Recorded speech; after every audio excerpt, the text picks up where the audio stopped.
Hey everyone, today I'm going to show you how to fix the Outlook data file OST cannot be opened error. So let's get started with this quick tutorial. First, open your Microsoft Outlook app and log into your account to load in your emails. This initial step is important because it confirms that the issue is indeed with your OST file and not with your Outlook installation itself. Once your emails have loaded, we can begin fixing the OST file error. Start by navigating to your default installation folder.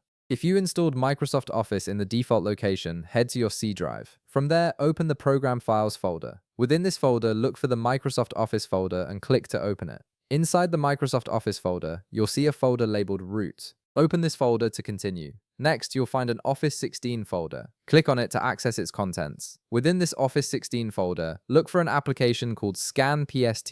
This is Microsoft's built-in inbox repair tool, and it's specifically designed to fix corrupted or damaged PST and OST files. Once you locate it, double-click to open the application. When the Scan PST app launches, you'll see a simple interface with a Browse button. Click on the Browse button, and a File Explorer window will appear on your screen. This window allows you to navigate through your computer's directories to locate the problematic OST file. Take a moment to browse to the location where your OST file is stored. Typically, OST files are saved in your user profile folder under App Data, Local, Microsoft, and Outlook, but the exact location may vary depending on your configuration. Once you've located the OST file that cannot be opened, select it by clicking on it.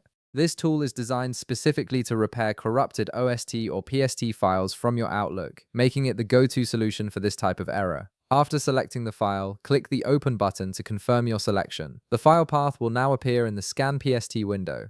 Now click on the Start button to initiate the repair process. The application will begin scanning your OST file for errors and corruption. Depending on the size of your file, this process may take anywhere from a few seconds to several minutes, so be patient and let it complete. The tool will automatically attempt to fix any issues it detects. Once the scan and repair process is complete, you should be able to open your Outlook data file without encountering the error. If this video helped you out, be sure to leave a like, subscribe, and I'll see you in the next one.